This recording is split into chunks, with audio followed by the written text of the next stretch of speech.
அனைவருக்கும் வணக்கம். இது உங்கள் அரியணை போலீஸ் அகாடமி திருவாரூர். ஸோ நம்ம இந்த வகுப்பில் என்ன பார்க்க போகிறோம் அப்படின்னா 6ஆம் வகுப்பு அறிவியல் 2ஆம் பருவம். ஸோ ஆல்ரெடி ஃபஸ்ட் டேர்ம் ஃபுல்லாக பார்த்துருப்போம். ஸோ அதே போல் 2ஆம் பருவத்தில் பார்க்க போகிறோம். டோட்டலாக பார்த்தோம் அப்படின்னா 6ஆவதில் கிட்டத்தட்ட ஒரு 500 இம்பார்ட்டன்ட் கீ பாயிண்ட்ஸ் இருக்குது. ஸோ இதில் ஃபஸ்ட்டு பாடம் என்ன கொடுத்துருக்காங்கன்னா வெப்பம்.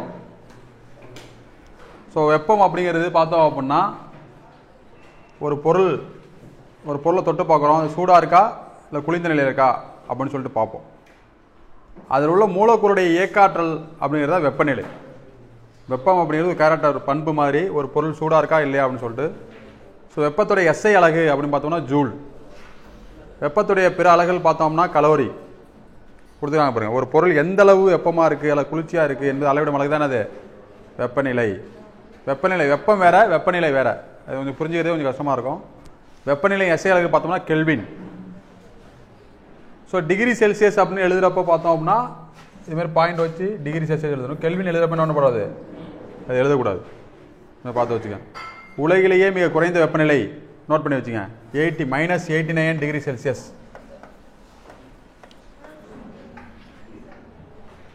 ஒரு நீர் இருக்கு அப்படின்னு பார்த்தோம் அப்படின்னா நீருடைய பருமன் எந்த டிகிரி செல்சியஸ் வெப்பநிலை அதிகமாக இருக்கும்? -4 டிகிரி செல்சியஸ். ஓகேவா? நீருடைய பருமன் பார்த்தோம்னா -4 டிகிரி செல்சியஸ். அதில் தான் அதோட டென்சிட்டி அதிகமாக இருக்கும். நீர் எந்த வெப்பநிலையில் உறைய ஆரம்பிக்கும்? உறைய ஆரம்பிக்கிறது 0 டிகிரி செல்சியஸ். உருக ஆரம்பிக்கிறது, ஒரு பனிக்கட்டி இருக்கு, அந்த பனிக்கட்டி எந்த வெப்பநிலையில் உருக ஆரம்பிக்கும்? உருகுநிலை, நீரோட உருகுநிலையும் என்னன்னு பார்த்தோம்னா அதுவும் 0 டிகிரி செல்சியஸ் தான். அது எப்படி அப்படின்னா, இப்போ வாட்டராக இருக்குது, தண்ணியாக இருக்குது, இதை நம்ம டெம்பரேச்சர் குறைச்சிட்டே இருக்கோம், 0 டிகிரி செல்சியஸ் வரப்போ பனிக்கட்டியாக மாறிடும். ஒரு பனிக்கட்டியே இருக்குது, பனிக்கட்டியாக இருக்கப்போ மைனஸில் இருக்கும், டெம்பரேச்சர் என்ன இருக்கும், மைனஸ்லேருந்து ப்ளஸ்ஸாக வரப்போ 0 டிகிரி செல்சியஸ் வரப்போ ஆட்டோமேட்டிக்காக இந்த பனிக்கட்டி உருக ஆரம்பிச்சிடும். ஸோ உரை நிலையும் 0 டிகிரி செல்சியஸ் தான், உருகு நிலையும் 0 டிகிரி செல்சியஸ் தான். -4 டிகிரி செல்சியஸில் நீர் பருமன் டென்சிட்டி அதிகமாக இருக்கும். நமது உடலுடைய சராசரி வெப்பநிலை சொன்னோம் 36.9 டிகிரி செல்சியஸ், 98.4 ஃபாரன்ஹீட். இந்த 98.4 ஃபாரன்ஹீட்டுக்கு மேலே நமக்கு போகுது அப்படின்னா நமக்கு உடம்பு சரியில்லை, ஜுரம் அப்படின்னு சொல்கிறாங்கல்ல, அதுதான் வெப்பநிலை மானி அளப்பாங்க.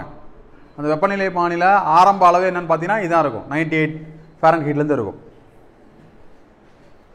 ஸோ வெப்பநிலையுடைய பிற அலகுகள் பார்த்தோம்னா செல்சியஸ், ஃபாரன்ஹீட், ரேங்க்லைன் அப்படின்னு ஒரு அளவு இருக்கு. ரேங்க்லைன் கொடுத்துருக்காங்க பாருங்க. நீருடைய உறைநிலை 0 டிகிரி செல்சியஸ். கொதிநிலை அப்படின்னா ஒரு அடுப்பு பற்ற வச்சு பாத்திரம் வச்சு தண்ணி ஊற்றி ஹீட் பண்ணுறோம் அப்படின்னா 100 டிகிரி செல்சியஸ் வெப்பநிலையை நம்ம ஹீட் பண்ணுறப்போ தான் அந்த நீர் கொதிக்கும். ஓகேவா? ஸோ ஒரு பாத்திரத்தில் பார்த்தோம் அப்படின்னா நீர் இருக்குது, ஒரு பாத்திரத்தில் எண்ணெய் இருக்குது. இது எது சீக்கிரமாக ஹீட் ஆகும்? ஆயிலா?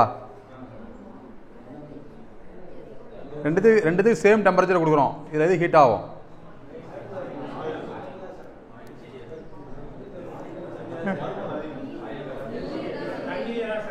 சரி, ஓகே, சரி, ஹீட்டை ஆஃப் பண்ணுறோம், எது சீக்கிரம் கூல் ஆகும்? சரி, பார்த்தோம் அப்படின்னா தண்ணி தான் சீக்கிரமாக ஹீட் ஆகும், சீக்கிரமாக கூல் ஆகும். எண்ணெய், ஒருத்தவங்க மேலே தண்ணி வெந்நீரை ஊற்றுறோம், ஹீட் பண்ண வெந்நீரை ஊற்றுறோம், ஹீட் பண்ண ஆயிலை ஊற்றுறோம், இதில் எதில் அதிகமாக காயம் ஏற்படும்? ஏன், என்ன காரணம்?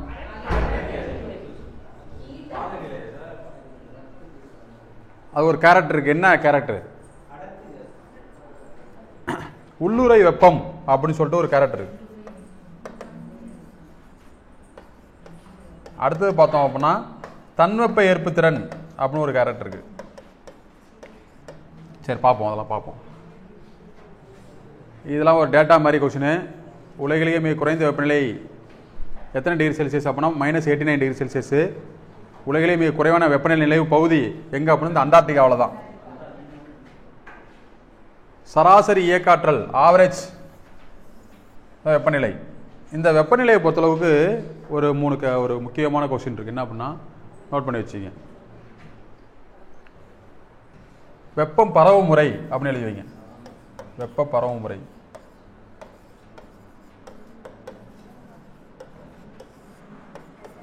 கண்டக்ஷன்,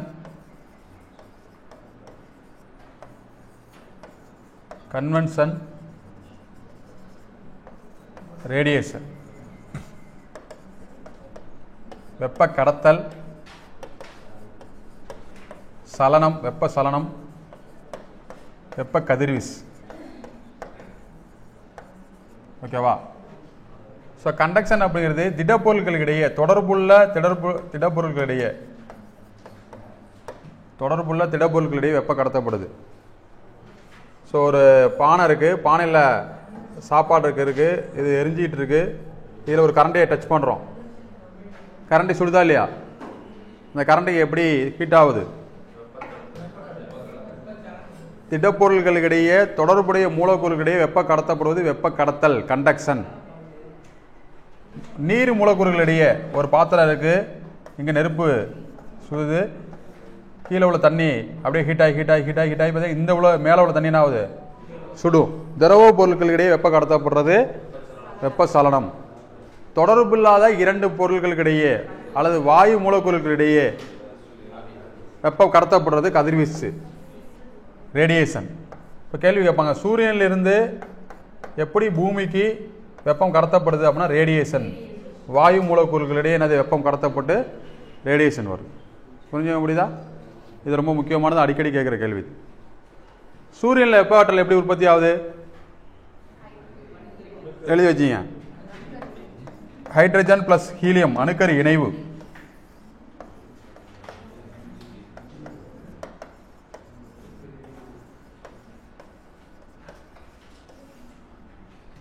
அணுகுண்டில் என்ன தத்துவம்?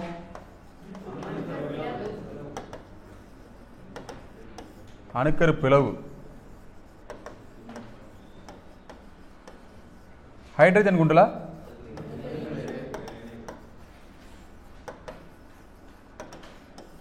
இணைவு.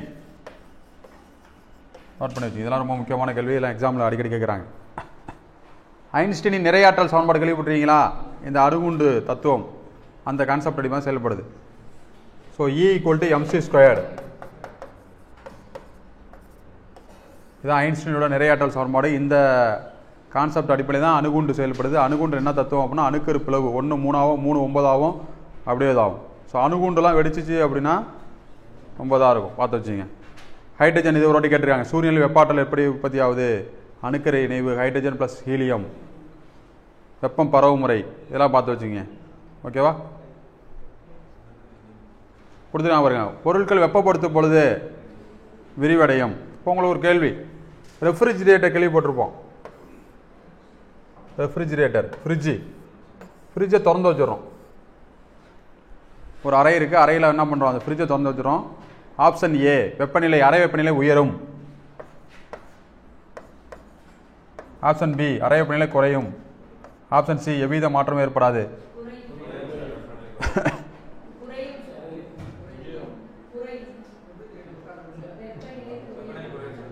சொல்லுங்க, மற்றவங்களும் சொல்லுங்க.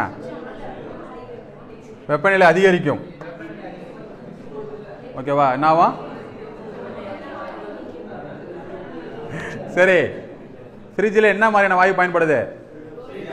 ஃப்ரீயான். நோட் பண்ணி வச்சுங்க, ஃப்ரீயான்.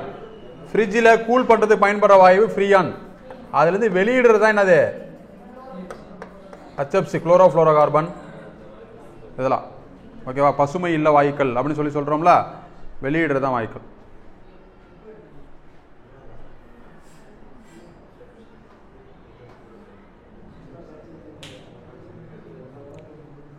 அடுத்த கேள்வி பாருங்க. ஒரு பாத்திரம் இருக்கு, இந்த பாத்திரம் தண்ணி இருக்கு, இந்த தண்ணியில் பனிக்கட்டி இருக்கு.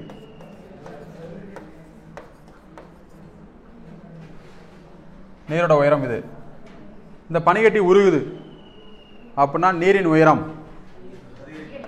ஆப்ஷன் ஏ அதிகரிக்கும், குறையும், மாறாது.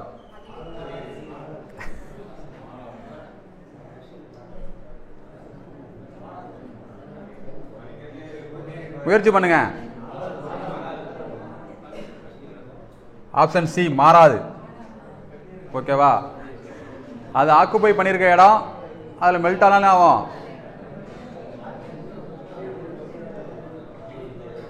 சரி பாருங்க, ஒரு 30 டிகிரி செல்சியஸ், ஒரு 30 டிகிரி செல்சியஸில் ஒரு பொருள் இருக்கு, ஒரு 50 டிகிரி செல்சியஸில் ஒரு பொருள் இருக்கு. ரெண்டுத்தையும் மிக்ஸ் பண்ணுறோம் அப்படின்னா எந்த டிகிரி செல்சியஸ் வெப்பநிலை வரைக்கும் வெப்பம் கடத்தப்படும் அப்படின்னா இரண்டு பொருட்களும் சமநிலை அடைய வரை என்ன பண்ணுவாங்க, ஆவரேஜ் வெப்பநிலை 30 + 50 / 2 80 / 2 40 டிகிரி செல்சியஸ் ரெண்டு பொருளையும் வர வரைக்கும் வெப்பம் கடத்தப்படும். எப்படி தண்ணி வந்து எப்படி உயரமான இடத்துலேருந்து குறைவான இடத்துக்கு போகுமோ அதே போல் டெம்பரேச்சரும் பார்த்தோம்னா அதிகமான வெப்பநிலை உள்ள பொருளிலிருந்து குறைவான வெப்பநிலை உள்ள பொருளுக்கு என்ன பண்ணோம், கடத்தப்படும்.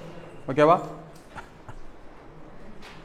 ஸோ இந்த 6வது புக்கில் இவ்வளோ தான் டேட்டா கொடுத்துருக்காங்க. ஸோ அடுத்தடுத்த புக்கில் பார்த்தோம்னா டெம்பரேச்சர் இதை மட்டும் ஞாபகம் வச்சுங்க. டிகிரி செல்சியஸை எப்படி கெல்வினாக மாற்றுறது அப்படின்னா இந்த டிகிரி செல்சியஸோட 273 ஆட் பண்ணோம்னா கெல்வின் வந்துடும். இந்த இந்த இந்த 6வதுல இதை மட்டும் ஞாபகம் வச்சுங்க. இப்போ 10 டிகிரி செல்சியஸை கெல்வினாக மாற்றுங்க அப்படின்னா 10ஓட 273 ஆட் பண்ணணும். ஆட் பண்ணால் என்னது 283 டிகிரி கெல்வின். செல்சியஸை கெல்வினாக மாற்றணும்னா 273 ஆட் பண்ணணும். கெல்வினை டிகிரி செல்சியஸாக மாற்றணும் அப்படின்னா மைனஸ் பண்ணணும். புரிஞ்சுக்க முடியுதா? தனிச்சுழி வெப்பநிலை அப்படிங்கிற ஒரு வார்த்தை இருக்கு. தனிச்சுழி வெப்பநிலை 0 kelvin. Very good. 0 kelvin are -273 degree Celsius. Note பண்ணி வச்சுங்க. ரெண்டு சொல்லணும். 0 கெல்வின், 0 டிகிரி செல்சியஸ் கிடையாது, 0 கெல்வின் அல்லது -273 கெல்வின் டிகிரி செல்சியஸ். புரிஞ்சுக்க முடியுதா? தனிச்சுழி வெப்பநிலை. ஓகே, அடுத்தது பாருங்க, அடுத்த பாடம் மின்னியல். இன்ட்ரோடக்ஷன் மாதிரி தான். சயின்ஸில் 6th வந்து அப்படிங்கிறது இன்ட்ரோடக்ஷன் மாதிரி. ஸோ அனல் மின் நிலையங்கள், அணு மின் நிலையங்கள் அப்படிலாம் நமக்கு தெரியும். ஓகே தானே? ஸோ என்ன ஒரு வாட்டி கேட்டிருந்தாங்க அப்படின்னா மின்சாரம் எந்த ஆற்றல் மூலியமா அதிகமாக உற்பத்தி பண்ணுறோம் இந்தியாவில்? அணு மின் நிலையமா, அனல் மின் நிலையமா, காற்றாலையா? இப்போ அதிகமான காற்றாலைகள் உள்ளது எதுன்னு கேட்டால் நம்ம தமிழ்நாடு சொல்லலாம், அது வேற. இந்த 3ல் அதிகமாக மின்சாரம் உற்பத்தி பண்ணுறது எதை பேஸ் பண்ணி? சரி, கமெண்ட் பண்ணுங்க. ஓகேவா? ஸோ அனல் அப்படிங்கிறது வந்து பார்த்தோம்னா வெப்ப ஆற்றல் மூலமாக மின்னாற்றலாக பயன்படுது. ஓகேவா?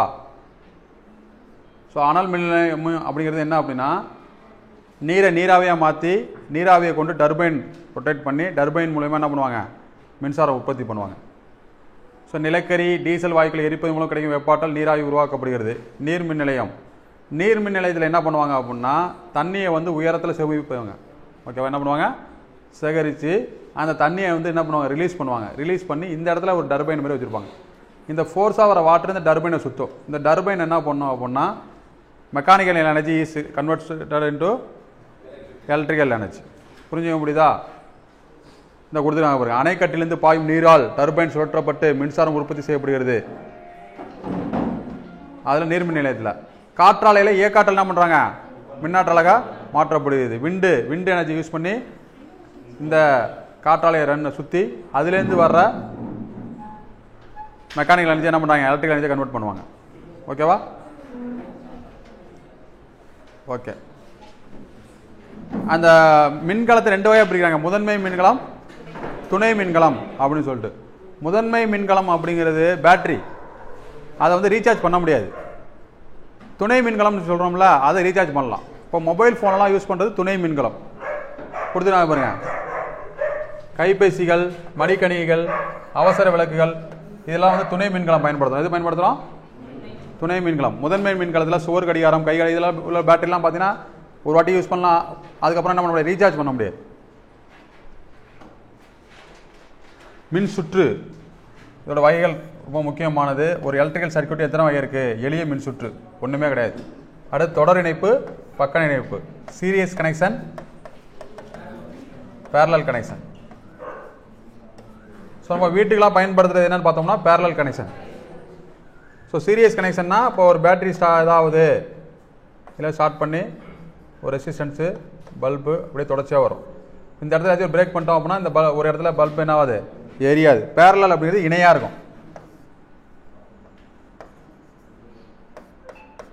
எப்படி ஒரு ரூமை நம்ம ஆஃப் பண்ணாலும் இன்னொரு ரூமுக்கு லைட் எரிய வைக்கலாம், பார்த்துருக்கீங்களா? நம்ம வீட்டில் பயன்படுத்துகிற என்ன இணைப்பு? பக்க இணைப்பு. ஓகேவா? ஒரு மின் விளக்கு பழுதடைந்தாலும் தொடரில் உள்ள அனைத்து விளக்குகளும் அணைந்துவிடும் தொடர் இணைப்பு. வீடுகளில் எந்த இணைப்பு பயன்படுது அப்படின்னா பக்க இணைப்பு. மின்சாரத்தை உருவாக்கும் திறன் படுத்த மீன் இது வந்து தன்னை பாதுகாத்துக்காக ஒரு சாக்கு மாதிரி கொடுக்கும். இந்த ஈல் மீன் நம்ம பிடிக்கிறப்ப என்ன பண்ணும், ஒரு சாக்கு மாதிரி கரண்ட் சாக்கு அடிக்கிற மாதிரி இருக்கும். நோட் பண்ணி வச்சுக்க, ரொம்ப முக்கியமான கேள்வி. மின்னோட்டத்தை அளக்கிறதுக்கு மின்னோட்டம் அப்படின்னு ரெண்டு வகைப்படுத்துறாங்க. மின்னூட்டம் அப்படின்னா சார்ஜ் அப்படிங்கிற அர்த்தம். என்னது? சார்ஜ். மின்னூட்டத்தின் அலகு கூலும். இது என்ன சொல்றாங்க அப்படின்னா சார்ஜ் அப்படின்னு சொல்றாங்க. ஃப்ளோ ஆஃப் எலக்ட்ரான் தான் என்னது? மின்னோட்டம். எலக்ட்ரான்களின் நகர்வு.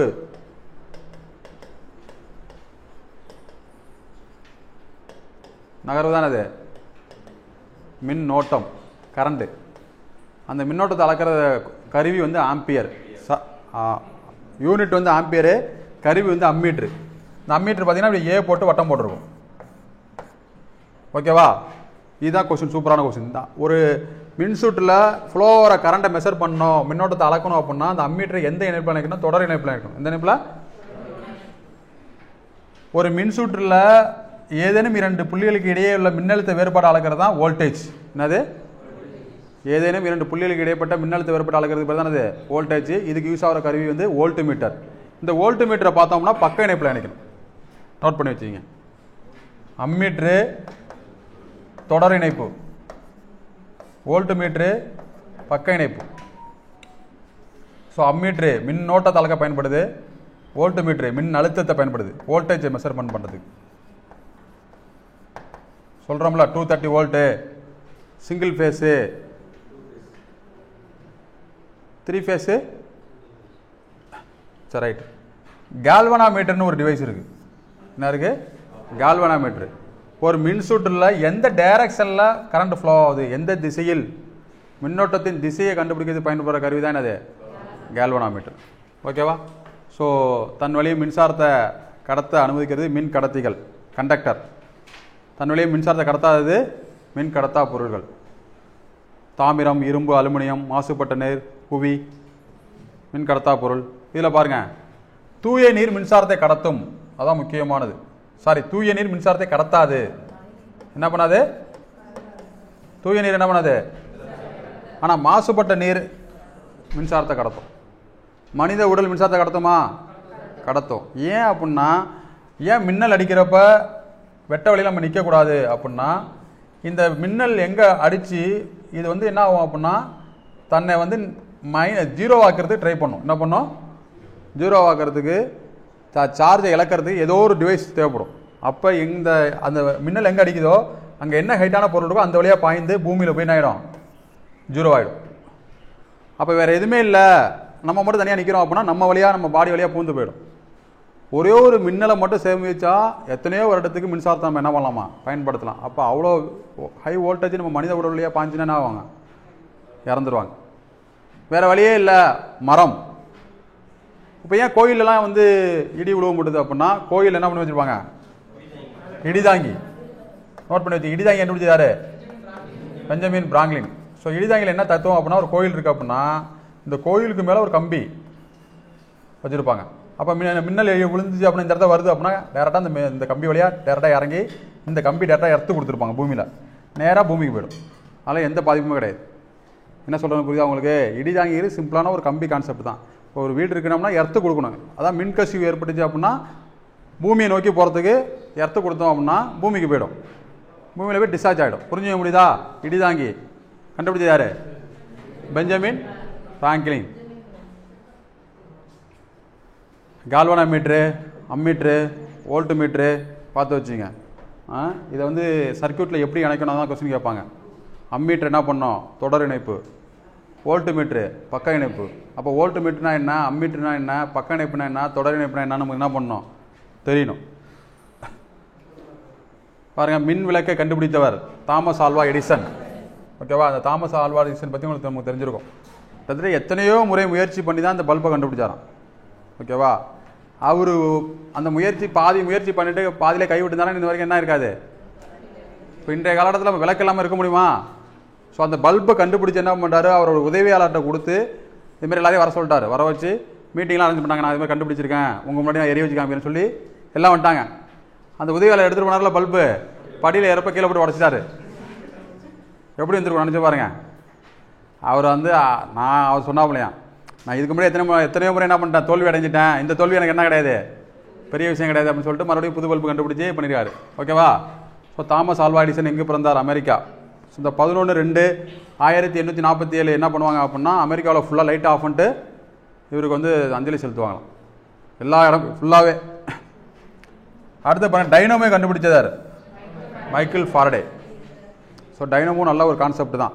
அந்த காலத்துலாம் சைக்கிள் லைட் எரியும் பார்த்துருக்கீங்களா, அதுலேயும் அப்படி தான். Mechanical energy converts to electrical energy. ஓகேவா. ஸோ அந்த டைனமோலாம் பிரித்து பார்த்தீங்கன்னா காயிலாம் சுற்றி இருக்கும், டயரில் டச் ஆகிருக்கும். டயரில் டச் ஆனால் தான் என்ன ஆகும், லைட்டு எரியும். ஸோ டைனமோ ரொம்ப முக்கியமானது. மின் மோட்டாரோடைய முன்மாதிரி அந்த சின்ன டைனமோ தான். இந்த சின்ன டைனமோவில் தான் உள்ளே பார்த்தீங்கன்னா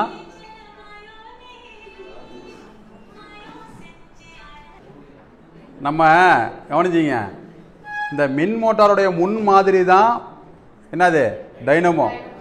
இந்த மோட்டார் இல்லாமல் எதுவுமே கிடையாது. நீங்கள் வேணால் நினச்சி பாருங்கள், டெக்னாலஜிலாம் பயங்கரமான டெக்னாலஜி. ஸோ நான் அதுக்கு அடிப்படை எது தான், இந்த மின் மோட்டார் தான். அதுக்கு டைனமோ கண்டுபிடிச்சார் மைக்கேல் ஃபாரடே. ஓகேவா. ஸோ மின்கலம் பேட்டரி இருக்குல்ல, அது என்ன பண்ணுது, எந்த எனர்ஜியை என்ன எனர்ஜியாக மாட்டுது அப்படின்னா chemical energy it's converts to electrical energy. அதில் கெமிக்கல் ஆசிட் இருக்கும், பேட்டரியில் என்ன இருக்கும், ஆசிட், ஆனோடு கேத்தோடலாம் இருக்கும். ஸோ பேட்டரி மின்கலம் அப்படிங்கிறது வேதி ஆற்றலை மின்னாற்றலாக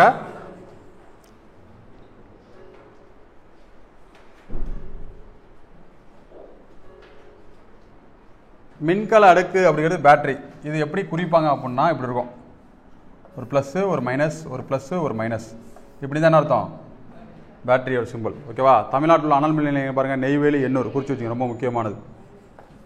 இது ரொம்ப முக்கியமானது, இது ஒரு பொறுத்துகளை கேட்கலாம், பார்த்து வச்சுங்க. அனல் மின் நிலையம் நெய்வேலி எண்ணூர், நீர்மின் நிலையம் மேட்டூர் பாபநாசம், அணுமின் நிலையம் கூடங்குளம் கல்பாக்கம், காற்றாலை ஆரல்வாய்மொழி கைத்தாறு, முப்பந்தல் என்ன இருக்குது, காற்றாலை பண்ணை இருக்குது. ஓகேவா. ஸோ ஆரல்வாய்மொழியில் எங்கே இருக்குது, திருநெல்வேலியா, கன்னியாகுமரியை பார்த்து வச்சுங்க. இது ஒரு பொறுத்துகளை கேட்கலாம். ஸோ அந்த படம் முடிஞ்சு அடுத்து பாருங்கள், நம்மை சுற்றி நிகழும் மாற்றங்கள். என்னென்ன மாற்றங்கள் நடக்கும், இதுலேருந்து ஒரு கொஸ்டின் கேட்டாங்க போன வாட்டி. இது ஒரு சிம்பிளான கான்செப்ட்டு, மீள் மாற்றம் மீளா மாற்றம். ஆனால் அதில் சரியான ஒரு நிறைய பேருக்கு டவுட் வந்துச்சு. பால் தயிராக மாறுறது மீள் மாற்றம் மீளா மாற்றமா? ஆனால் ஆப்ஷனில் என்ன பண்ணிட்டாங்க, மெதுவாக நடைபெறும் மாற்றம் மீளா மாற்றம் ரெண்டுமே கொடுத்துட்டாங்க.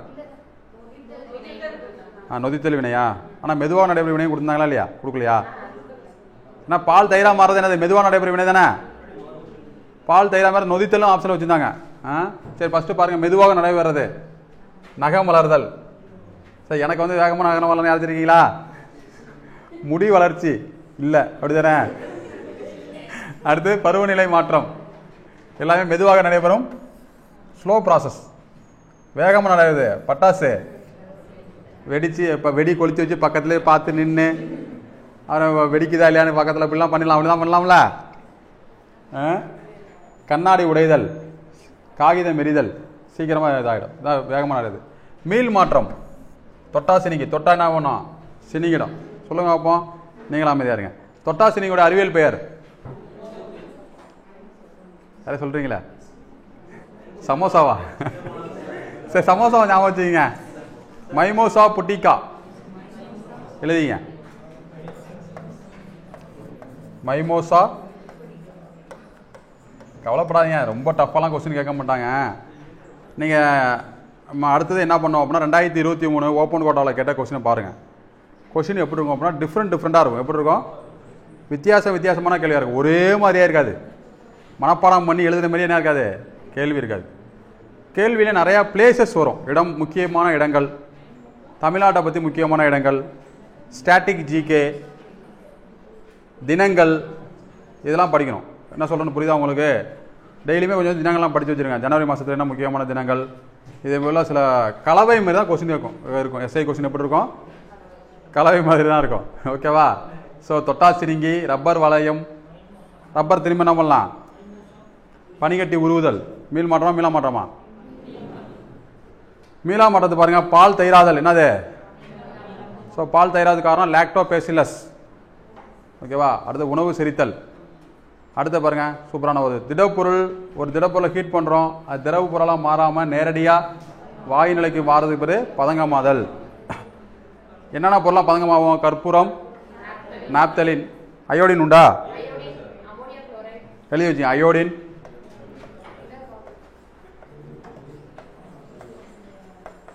அடுத்தது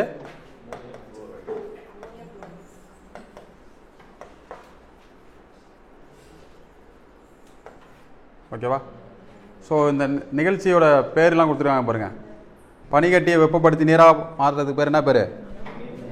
உருகுதல். நீரை வெப்பப்படுத்தி நீராவியை மாறுறதுக்கு பேர் ஆவியாதல். அடுத்தது ஆவி சுருங்குதல். பார்த்து வச்சுங்க. என்னது?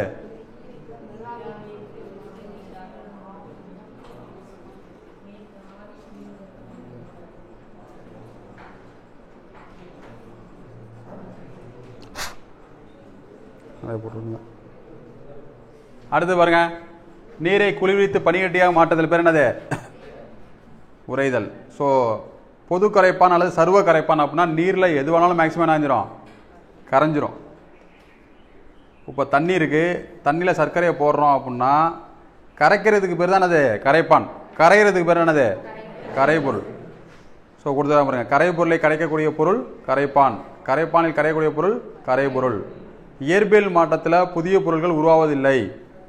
புரிஞ்சுக்க முடியுதா? வேதியியல் மாற்றத்தில் புதிய பொருள்கள் உருவாகின்றது. ஏன் அதை மீள் வினைன்னு சொல்கிறாங்கன்னா திரும்ப கொண்டு வந்துடலாம். இப்போ நீராவியாக மாறுது.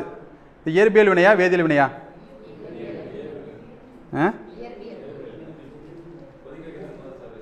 சொல்லுங்க. இயற்பியல் தான். அதான் சொல்கிறாங்களா, இது ஒன்று புதிய பொருள் உருவாதான் பார்க்கணும், உருவாவதில்லை. இப்போ நீரை வந்து ஹீட் பண்ணுறோம், நீராவி வருதுல, புதிய பொருள் தானே. புதிய பொருள்னா நம்ம பொருளை வச்சு பார்க்கக்கூடாது, அதில் உள்ள மூலக்கூறுகளை வச்சு பார்க்கணும். என்ன சொல்கிறேன்னு புரியுதா உங்களுக்கு? மூலக்கூறுகள், அணுக்கள், அதெல்லாம் தெரியுமா? அணுக்கள், தாதுக்கள். அடுத்து பாருங்க, பாடம் 4 காற்று. இதில் ஒரு கேள்வி இருக்குது. ஓகேவா? இந்த கேள்வி தான், அது குறித்து வச்சுங்க, ரொம்ப முக்கியமான கேள்வி. ஓசோன் லேயர் எங்கே இருக்குது? வளிமண்டல அடுக்கில் எத்தனாவது அடுக்கில் இருக்குது? எந்த அடுக்கில் இருக்குது? ஃபஸ்ட்டு பாருங்கள், நம்ம பூமியிலேருந்து 800 கிலோமீட்டர் வரைக்கும் தான் வளிமண்டலமே இருக்குது. என்ன இருக்குது அப்படின்னா அது வரைக்கும் தான் காற்றே இருக்குன்னு அர்த்தம். அதுக்கப்புறம் என்ன இல்லை.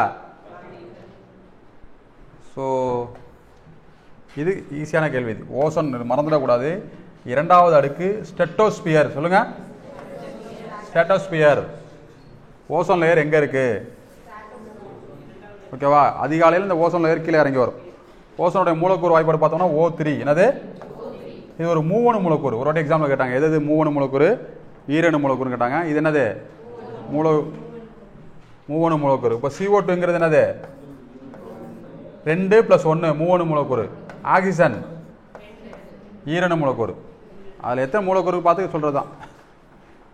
காற்று ஒரு கலவை அப்படின்னு சொன்னது யாருன்னு பார்த்தோம்னா ஜோசப் பிரிஸ்லி. ஸோ கலவைனா என்ன அப்படின்னா பிரிக்க முடியும். கலவை அப்படிங்கிறது என்னது? பிரிக்க முடியும். ஸோ கலவை, சேர்மம், மூலக்கூறு, தனிமம் இப்படிலாம் இருக்குது. ஓகேவா? ஃபஸ்ட்டு பார்த்தோம் அப்படின்னா தனிமம் அப்படின்னா ஒரே மாதிரியான அணுக்களால் ஆனவை. அந்த அந்த பொருளை எடுத்து பார்த்தா ஃபுல்லாகவே என்ன தான். இப்போ தங்கம் அப்படிங்கிறது ஒரு தனிமம். அதில் என்ன தான் இருக்கும்? தங்கமாக தான் இருக்கும். தங்கத்தோட மூலக்கூறு வாய்ப்பு என்னது? Very good. AU நோட் பண்ணி வச்சுங்க. AU ஆரம். ஓகேவா? ஸோ மூலக்கூறு வாய்ப்பெல்லாம் கொஞ்சம் வாய்ப்பு தெரிஞ்சு வச்சுக்கோங்க. எது வேணாலும் எதுவுமே கேட்க மாட்டாங்க, எதுவுமே கேட்பான் அப்படின்னு நம்ம கணிக்கக்கூடாது. என்ன சொல்லணும் புரியுதா உங்களுக்கு? தங்கம், தனிமம் அப்படிங்கிறது என்னது? ஒரே மாதிரியான அணுக்கள். சேர்மம், இரண்டு அல்லது அதுக்கு மேற்பட்ட அணுக்கள் சேர்ந்து உருவாகிறதா என்னது? சேர்மம். ஓகேவா? இந்த சேர்மத்தை பிரிக்க முடியாது. என்ன பண்ண முடியாது?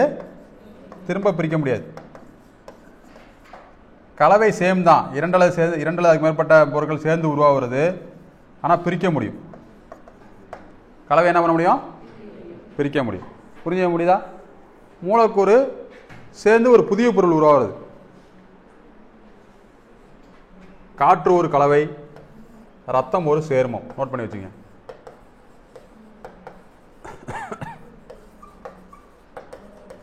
ரத்தத்தை பிரிக்கலாம் முடியாது.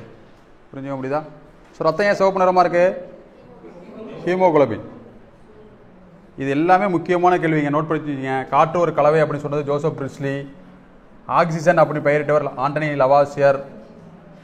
தாவரங்கள் ஒளி சேர்க்கைக்கு சூரிய ஒளி தேவைப்படுகிறது அப்படின்னு நிரூபித்தது இன்ஜன் ஹவுஸ். யாரு? தாவரங்களுக்கு உணவு உண்டு அப்படின்னு சொன்னது யாரு? உணர்வு. இப்போ வயல்வெளிலாம் இருக்குல்ல, இப்போ அந்த வயலோட ஓனர் போகிறப்ப அந்த நெல் கதிரெலாம் அப்படியே அப்படியே அப்படியே தலையாட்டுமா, சந்தோஷமாக இருக்குமா. ஒரு 10 நாள் அந்த வயல்வெளி ஓனர் போவே இல்லை அப்படின்னா அந்த பயிரெலாம் சோகமாக இருக்குமா. இதை யார் கண்டுபிடிச்சது? தாவரங்களுக்கு உணர்வு உண்டு. ஜேசி போஸ். என்னது? ஜேசி போஸ். அவர் கண்டுபிடிச்சோட கருவி பேர் என்னது? கிரைசோகிராஃப். நோட் பண்ணி வச்சுங்க. கிரைசோகிராஃப்.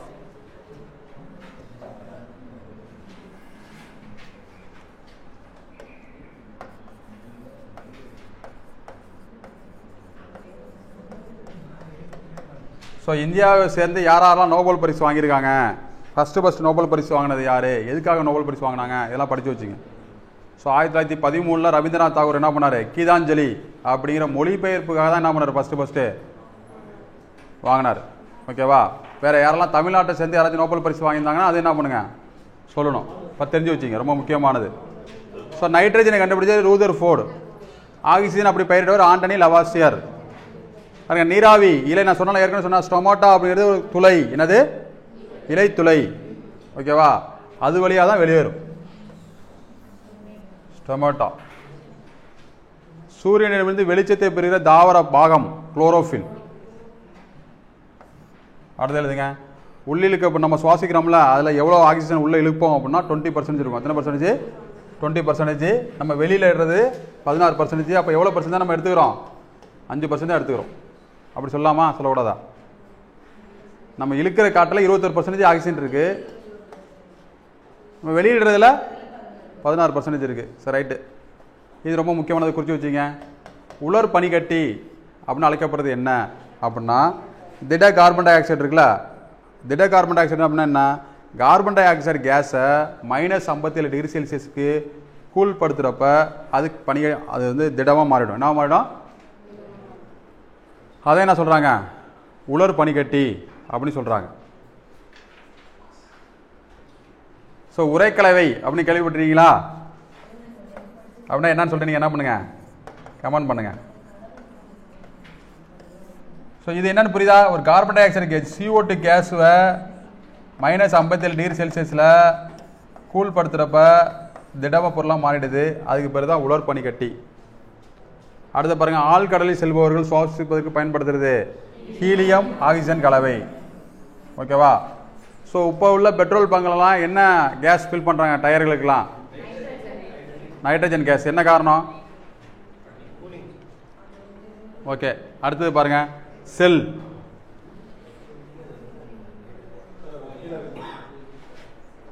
ஹீலியம் மற்றும் ஆக்சிஜன் கலந்த கலவை. அடுத்த பாடம் செல். உயிரினங்களின் அடிப்படை அலகு செல். செல்லை பற்றி படிக்கிறது சைட்டாலஜி. ஓகேவா? அடுத்து எழுதிங்க. பூஞ்சைகளை பற்றி படிக்கிறது மைக்காலஜி.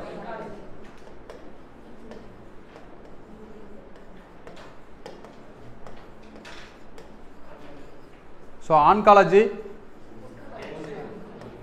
புற்றுநோய், ஆன்காலஜி. ஹார்டிகல்ச்சர் தோட்டக்கலை, ஹார்டிகல்ச்சர். ஃப்ளோரிகல்ச்சர் சொல்லுங்க. ஃப்ளோரிகல்ச்சர் என்னது? எபிகல்ச்சர், ஒலரிகல்ச்சர். நோட் பண்ணி வச்சுக்கோங்க. ஒலரிகல்ச்சர் காய்கறி பற்றி படிக்கிறது. ஸோ செல் என்ற சொல்லை உருவாக்கியவர் ராபர்ட் குக்கு. கூட்டு நுண்ணோக்கியை உருவாக்குறது அவர் ராபர்ட் குக்கு. நோட் பண்ணி வச்சுக்கோங்க. உடலில் மிக நீளமான செல் நரம்பு செல். நீளமான செல் எது? நரம்பு செல். மிகச்சிறிய செல் வந்து விந்து செல். மனித உடம்புல மிகப்பெரிய செல் வந்து அண்ட செல். இது மிக பெருசு, மிக சின்னது, மிக பெருசு. நோட் பண்ணி வச்சுக்கோங்க. அடுத்தது பாருங்க, ராபர்ட் குக் எழுதிய நூல் மைக்ரோகிராஃபியா. ஒவ்வொருத்தங்களும் ஒரு நூல் எழுதியிருக்காங்க. இப்போ ஸ்பீசிஸ் பிளான்ட்ரம் அப்படிங்கிற நூல் எழுதின யாரு?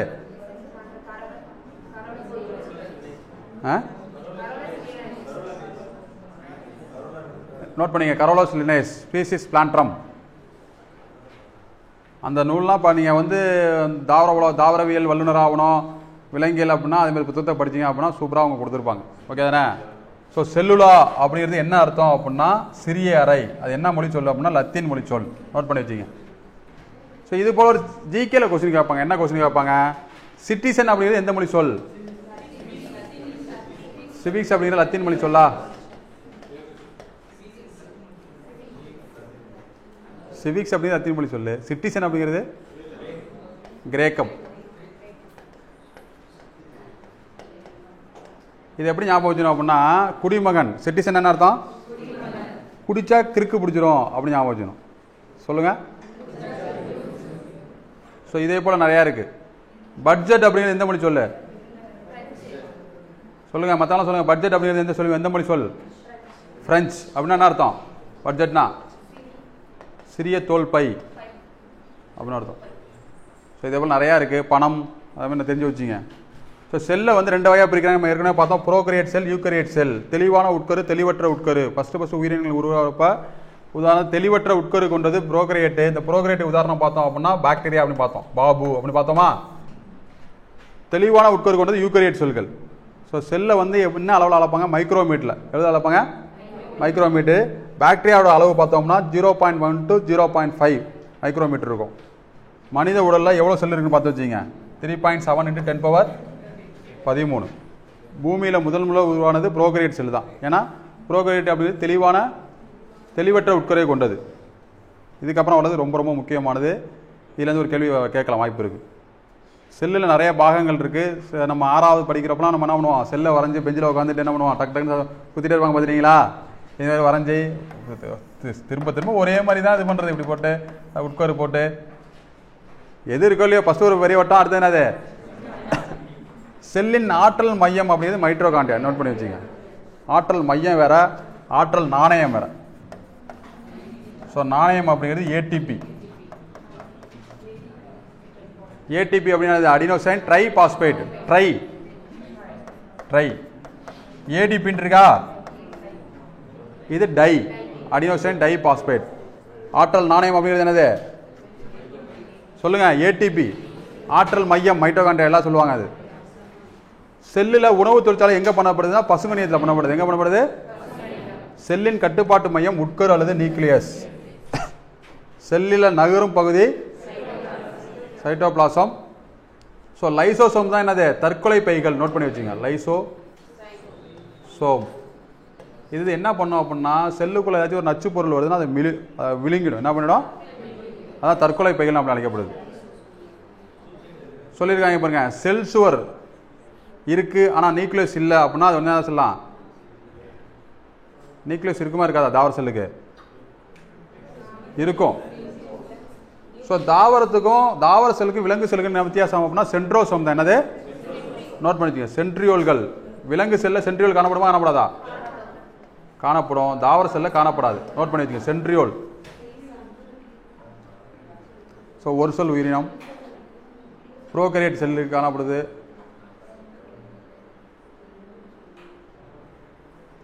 மிகப்பெரிய ஒரே ஒரு செல்லானதுக்கு உதாரணம் வந்து ஆஸ்ட்ரிச் நெருப்பு கோழி இருக்குல்ல, அதோடைய முட்டை தான் உதாரணம். விலங்கு செல் சென்றுகள் இருக்கு.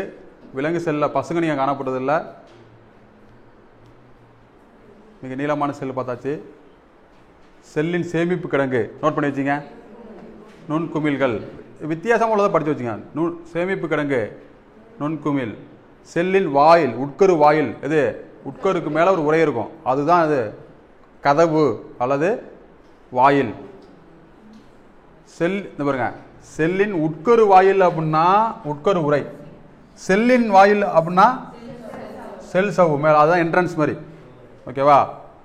ஸோ அல்புமின் தெரியும், இது நோட் பண்ணி வச்சுங்க.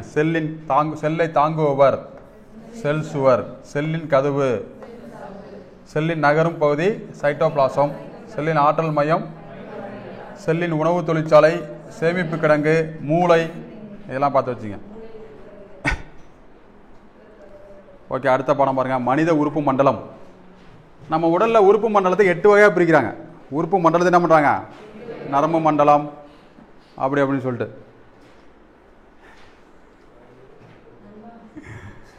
உடலில் எத்தனை உறுப்பு மண்டலங்கள்? 8. மனித எலும்பு மண்டலத்தில் எத்தனை எலும்புகள் உள்ளது? 206. எத்தனை? குழந்தை பிறக்கிறப்ப எத்தனை எலும்புகள் இருக்கும்? ஸோ விலா எலும்பு கூடு எத்தனை இணை எலும்பு நோட் பண்ணி வச்சுங்க. 12 இணை. இதில் 11 12 என்னது? எழுதி வச்சுங்க, நோட் பண்ணி வச்சுங்க. மிதக்கு விலா எலும்புகள். மிதக்கு விலா எலும்புகள்லாம் இப்போ இந்த இடத்துல உள்ள விலா எலும்பு வந்து ஜாயிண்ட் ஆகிருக்காது. இப்போ இங்கே உள்ளதெல்லாம் ஜாயிண்ட் ஆகிருக்கும், இங்கே உள்ளது என்ன இருக்காது? இதான் வந்து மிதக்கும் விலா எலும்புகள். ஸோ நமது உடலில் மிக நீளமான எலும்பு தொடை எலும்பு, அதுக்கு இன்னொரு பேர் என்னது? பீமர். நோட் பண்ணி வச்சுங்க. உடம்புல நம்ம நீளமான எலும்பு என்னது? தொடை. சிறிய எலும்பு அங்கவடி எலும்பு, காதுகுள்ள இருக்கிறது அங்கவடி எலும்பு.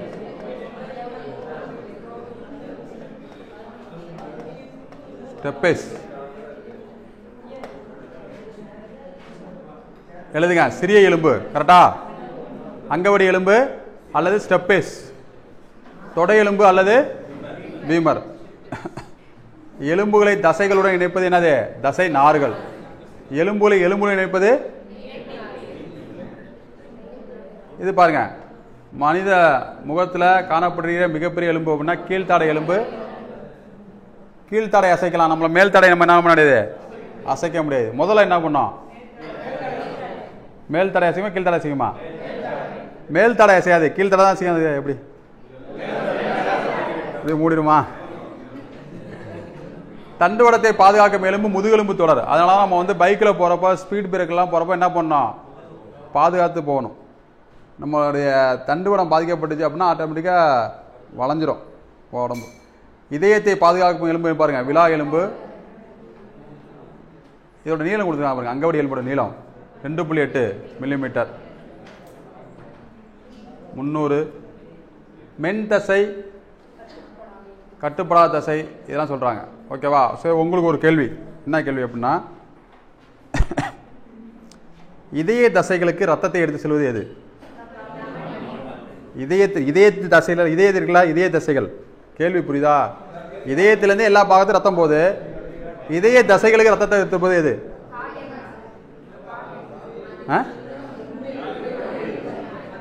இல்லைங்க, இதயத்திலேருந்து போறதான் தமனி, சிறைலாம். இதயத்தில் சதம் இருக்கும்ல, தசை, இதுக்கு ரத்தத்தை கொடுக்கறது எது? Come on your answer. அடுத்து பாருங்க, உணவு குழாயோட நீளம் சுமார் 7 மீட்டர். செரிமானத்துக்கு 9 மீட்டரு. சிறுகுடல் தான் 7 மீட்டர்.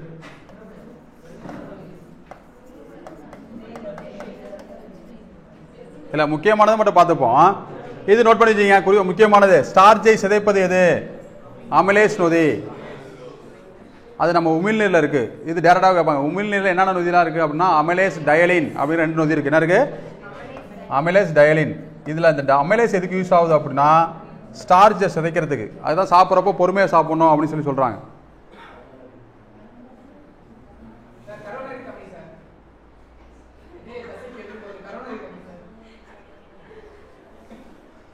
கமெண்ட் பண்ணுங்க. சுவாச பாதைகள் உணவு செல்வது யாருக்கு ஏற்கனவே பார்த்தோமா? எபிக்ளாட்டிஸ் அல்லது குரல் வலை மூடி. வலை மூடி இல்ல, குரல் வலை மூடி.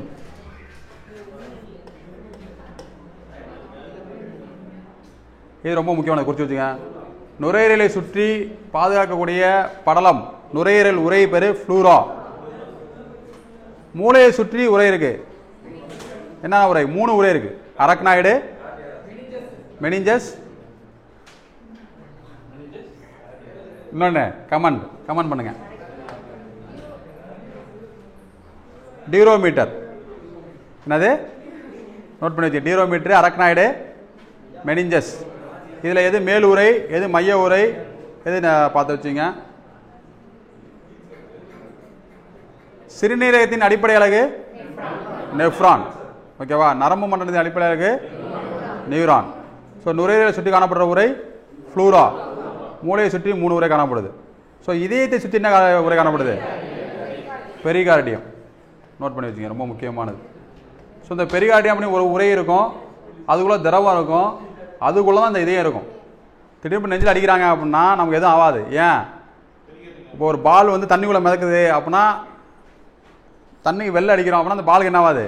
எதாவது. இதெல்லாம் எவ்வளோ பெரிய இது பாருங்க. இதெல்லாம் தாண்டி தான் என்ன ஆகுது?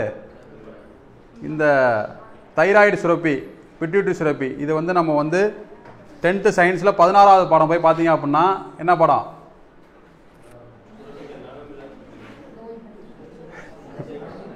தாவர ஹார்மோன் மற்றும் விலங்கு ஹார்மோன் அப்படின்னு சொல்லிட்டு அதில் டீட்டெயிலாக பார்ப்போம். தைமஸ் சுரப்பி எங்கே இருக்குது, பிட்யூட்டரி சுரப்பி எங்கே இருக்குது, எல்லாம் பார்ப்போம். ஸோ தெரிஞ்சு வச்சுங்க. பிட்யூட்டரி சுரப்பி எங்கே காணப்படுதுன்னா மூளையோட அடிப்பகுதி காணப்படுது.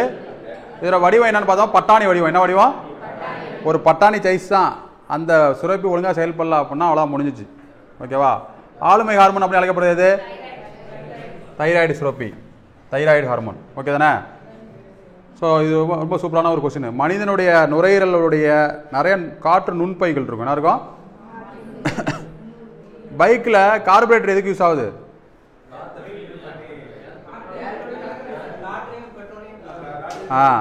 கலக்கிறதுக்கு, ஃபியூயல் ஏரை மிக்சர் பண்ணுறதுக்கு தான் அது கார்பரேட்டர் யூஸ் ஆகுது. அதே போல தான் நுரையீரலிருந்து சுத்திகரிக்கப்பட்ட காற்று போவோம், இதயத்துக்கு ரத்தம் வரும். இந்த சுத்திகரிக்கப்பட்ட காற்று நுரையிலேருந்து எங்கே போவோம்? இதயத்துக்கு போய் இதயத்தில் மிக்ஸ் ஆகி அங்கேருந்து என்ன ஆகும்?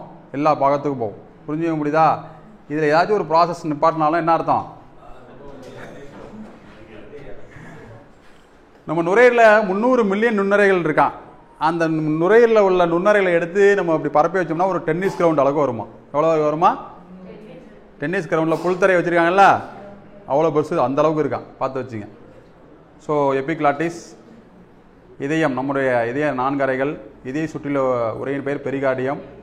ரத்தம் எத்தைய திசு அப்படின்னா திரவ இணைப்பு திசு. ரத்தத்தை மூலயமாவே சில இது இணைக்கிற திசுக்கள் இணைக்கப்படுது. ரத்த சிவப்பு ரொம்ப முக்கியமான சூப்பரான கேள்வி. எலும்பு மஞ்சை எங்கே உருவாகுது? எங்கே அழிக்கப்படுது? மண்ணீரல் அழிக்கப்படுது. சார் நம்ம உடம்புல ஒரு உறுப்பு மட்டும் முழு 99% அழிஞ்சிட்டு ஒரே ஒரு % மட்டும் இருக்குது. ஆனால் அது திரும்ப மீள் உருவாக்க நடந்துடும், செஞ்சிடும். என்ன உறுப்பு? கேள்வி புரியுதா உங்களுக்கு? கணையமா? கணையம், குடல், கண், காது, மூக்கு,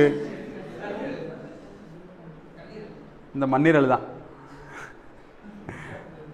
புரிஞ்சுக்க முடியுதா? 99% வெட்டி எடுத்தாலும் சரி, 1% இருக்கா மறுபடியும் மீள் உருவாக்கம் ஆகிடும். இப்போ நம்ம உடம்புலே சில எலும்புகள் என்ன ஆகும்? இப்போ காது வெட்டி எடுத்துடுறாங்க, பாதி வெட்டி எடுத்துறாங்க, திரும்ப வளருமா? காது வளராது. இதெல்லாம் குருத்தெலும்பு. காது, மூக்கு இதெல்லாம் வளராது. என்ன சொல்லணும்? புரியுதா உங்களுக்கு? ஸோ தமனிகள் பார்த்தீங்க அப்படின்னா வெளிர் சிறப்பு நிறம் சிரைகள். ஸோ தமனிகளில் என்னது? நுரையீரல் தமனி இருக்குது, சிறையில் நுரையீரல் சிறை இருக்குது. ரத்த ஓட்ட மண்டலத்தை மட்டும் தனியாக பார்க்கணும். அது நிறைய விஷயங்கள் இருக்குது. ஸோ குறித்து வச்சுங்க. இதயத்திலிருந்து அனைத்து பகுதிக்கும் சுத்த ரத்தத்தை எடுத்து சொல்கிறது தமனி. ஜென்ரலாக தமனி என்ன பண்ணுது? சுத்த ரத்தம். இதயத்திற்கு அசுத்த ரத்தத்தை கொண்டு வர்றது சிறை. அதில் நுரையீரல் சிறை மட்டும் என்ன பண்ணோம்? வித்தியாசம். அதே போல் நுரையீரல் தமனி வித்தியாசம். தமனி சுத்த ரத்தம் அப்படின்னா நுரையீரல் தமனி அசுத்த ரத்தம். சிறை அசுத்த ரத்தம் அப்படின்னா நுரையீரல் சிறை மட்டும் நல்ல ரத்தம். ஓகேவா? கொடுக்குறாங்க பாருங்க. நம்ம உடம்புல நம்மளை கட்டுப்படுத்துறது எதுதான்? மூளை. உடலின் மத்திய கட்டுப்பாட்டு மையம் மூளை. முகுளம் அதை விட ரொம்ப முக்கியமானது. முகுளம் பாதிப்பு அடைஞ்சிச்சு அப்படின்னா அன்கான்சியஸ் ஆகிடுவாங்க. ஸோ மது அருந்துவர்களுக்கு ஃபஸ்ட்டு பாதிக்கக்கூடிய உறுப்பு முகுலம் தான். ஓகே தானே? ஸோ விட்டமின் டி பார்த்தாச்சு. இது குறித்து வச்சுங்க, ரொம்ப ரொம்ப முக்கியமானது. சுரப்பிகளை வந்து நாளமுள்ள சுரப்பி, நாளம் இல்லா சுரப்பின்னு சொல்கிறாங்க. ஸோ நாளமுள்ள சுரப்பினா அதுக்கு வந்து ரத்த குழாய்கள் மாரி இருக்கும். அதுக்கு சுரக்கிற ஹார்மோனை வந்து அந்த ரத்த குழாய்கள் மூலம், அந்த குழாய்கள் மூலயமா என்ன உறுப்பு தேவையோ அங்கே கொண்டு போய் கொடுக்கும். நாளமில்லா சுரப்பி தன் சுரக்கிற வேதிப்பொருளை டைரெக்டாக ரத்தத்திலே கலந்துரும். அதுதான் என்னது? நாளமில்லா சுரப்பி. இதை ஒரு வாட்டி எக்ஸாம்பிள் கேட்டாங்க. வேதியியல் ஹார்மோன் அப்படின்னு அழைக்கப்படுறது வேதியியல் தூதுவர்கள். என்னது? எழுதி வச்சுங்க. வேதியியல் தூதுவர்கள் அப்படின்னு அழைக்கப்படுறது ஹார்மோன். நோட் பண்ணுங்க, வேதியியல் தூதுவர்கள். இந்த 16வது பாடம் 10th சயின்ஸில் 16வது பாடத்தில் ஃபஸ்ட்டு பேராகிராஃபில் போய் பார்த்தீங்க அப்படின்னா இந்த வார்த்தை இருக்கும். வேதியியல் ஹார்மோன்கள் வேதியியல் தூதுவர்கள் என்று அழைக்கப்படுகின்றனர். நாளமில்லா சுரப்பி, நாளமுள்ள சுரப்பி தெரியுதா? தாம் சுரந்த வேதிப்பொருளை வந்து ஒரு கடத்துற குழா மூலியமாக கொண்டு போய் பர்டிகுலர் உறுப்புக்கு கொடுக்குது அப்படின்னா அது என்னது? நாளமுள்ள சுரப்பி. நாளமில்லா சுரப்பி அப்படின்னா டைரெக்டாக ரத்தத்திலே கலந்துரும். ரத்தத்தின் மூலியமாக எங்கே போவோம்? அந்த என்ன தேவையான உறுப்பு அங்கே போவோம். ஸோ நாளமுள்ள சுரப்பி மற்றும் நாளமில்லா சுரப்பியாக செயல்படுறது என்னது? கணையம். நோட் பண்ணி வச்சுங்க. என்னது? கணையம். அடுத்தது நாளமில்லா சுரப்பி ப்ளஸ் தைமஸ் சுரப்பி. Very good. யார் சொன்னது? நிணநீர் சுரப்பியாக செயல்படுறது. புத்தகத்தை படிங்க, புத்தகத்தில் தான் கொஸ்டின் கேட்குறாங்க. தைமஸ். நோட் பண்ணி வச்சுங்க. இது எங்கே இருக்கும் அப்படின்னா அந்த பாடத்தில் லாஸ்ட்டில் இருக்கும். ஸோ இப்படியும் படிக்கணும். புத்தகத்தையும் திறந்து நீங்கள் என்ன பண்ணணும் பார்த்தா தான் புத்தகத்தில் கலராக கொடுத்துருப்பாங்க, முக்கியமான பாக்ஸ் போட்டு கொடுப்பாங்க. அதெல்லாம் உங்கள் மைண்டில் நமக்கு நல்லா ஏறும். புரிஞ்சுக்க முடியுதா? ஸோ சிறுநீரகம் எந்த வடிவத்தில் இருக்கும் அப்படின்னா அவரை விதை வடிவத்தில் இருக்கும். சிறுநீரகத்தின் செயல்பாட்டின் அடிப்படையில் ஏற்கனவே பார்த்தாச்சுன்னா நெஃப்ரான். நமது உடம்புல எவ்வளோ நீர் இருக்கும் அப்படின்னா 70%. மூளையில் சாம்பல் நிற பகுதியில் 85%, கொழுப்பு செல்லில் 15%. இது ஒரு வாட்டி கேட்டிருக்கேன், நோட் பண்ணி வச்சுங்க. மூளையில் உள்ள சாம்பல் நிற பகுதியில் எவ்வளோ நீர் இருக்கும்? ஆக்சிஜன் மற்றும் யூரியா. இதில் இந்த கேள்விலாம் கேட்டாங்கன்னா எல்லாராலையும் ஆன்சர் பண்ண முடியாது. ஆக்சிஜன் மற்றும் யூரியா உள்ள ரத்தத்தினை சிறுநீரகங்களுக்கு கொண்டு செல்வது சிறுநீரக தமனி, சிறுநீரக சிரை, நுரையீரல் கொடுத்துட்டாங்க பாருங்க. நமது உடம்புல உள்ள மிகப்பெரிய உணர்வு உறுப்பு தோல். இப்போ தோலில் மட்டும் உணர்வு உறுப்பு இல்லை அப்படின்னா ரொம்ப கஷ்டம். என்ன சொல்கிறேன்னு புரியுதா? ஒரு எறும்பு கடித்தா கூட, இப்போ அட்டை இருக்குல்ல, அட்டை கடிச்சதுன்னா என்ன ஆகாது? வலிக்காது. என்ன காரணம்? என்ன வேதிப்பொருள்? Very good. ஹிருடின். அந்த அட்டை என்ன பண்ணோம் அப்படின்னா ஹிருடின் அப்படிங்கிற வேதிப்பொருள் சுரக்கும். அந்த ஹிருடின் என்ன பண்ணோம் அப்படின்னா நம்ம ரத்தத்தை உறையாமல் பார்த்துக்கும். ரத்தம் உறையது தேவையான செல்கள் இது ரத்த தட்டுகள். அந்த ரத்த தட்டுகள் என்ன பண்ணோம்? ஃபைப்ரினோஜன். நோட் பண்ணி வச்சுங்க. ஃபைப்ரினோஜன் அப்படிங்கிற இது பண்ணும்.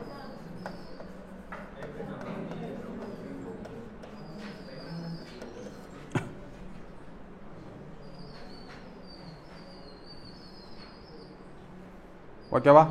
ஸோ இதுதான் வந்து 6ஆம் வகுப்பு 2ஆம் பருவம். 6ஆம் வகுப்பு 3ஆம் பருவத்தில் ஒரு 120 கொஸ்டின் இருக்குது. ஒரு 6வது அறிவியல்ல எவ்வளோ முக்கியமான விஷயங்கள் இருக்குது பார்த்தீங்களா? இருக்கா இல்லையா? ஸோ திரும்ப ஒரு வாட்டி ரீட் பண்ணிவிடுங்க. 6வது சயின்ஸை நம்ம ஒரு நாளே கண்டிப்பாக நம்மளால் முடிச்சிடலாம். என்ன சொல்லணும் புரியுதா உங்களுக்கு? ஆனால் 6வது சோசியலை முடிக்கிறது கொஞ்சம் கஷ்டம். இருந்தாலும் முடிச்சு தான் ஆகணும். அதே போல் 7வது சயின்ஸையும் என்ன பண்ணோம்? ஒரு நம்ம ஷெடியூல் கொடுத்துருப்போம். ஷெடியூல் கொடுத்து கொஞ்சம் டஃப்பாக இருக்குது அப்படின்னா 2 நாள் அதுபடி படிங்க, டெஸ்ட் எழுதுங்க, புத்தகத்தையும் படிங்க. என்ன பண்ணுங்கள்? புத்தகத்தை பார்த்தீங்க அப்படின்னா ஒரு ஐடியா கிடைக்கும். ஸோ படிச்சிட முடியுமா முடியாதா? முடியும். இதை தாண்டி ஆனால் சில விஷயங்கள் இருக்காது, புத்தகத்தில் மேக்ஸிமம் இருக்காது. நமக்கு டேரெக்டாக எடுத்து கொடுக்குறோம். புத்தகத்தை பார்க்குறதும் இதில் பார்க்குறதும் கொஞ்சம் வித்தியாசமாக இருக்கும். இதை படிச்சுட்டு புத்தகத்தை படிக்கிறப்ப என்ன ஆகும்? ஈஸியாக இருக்கும். ஸோ அடுத்த வகுப்பு நம்ம என்ன பண்ணுவோம்? 6ஆம் வகுப்பு அறிவியல் 3ஆம் பருவம் பார்ப்போம். உங்கள் அனைவருக்கும் அரியணை போலீஸ் அகாடமி சார்பாக வெற்றி வாழ்த்துக்கள். நன்றி, வணக்கம்.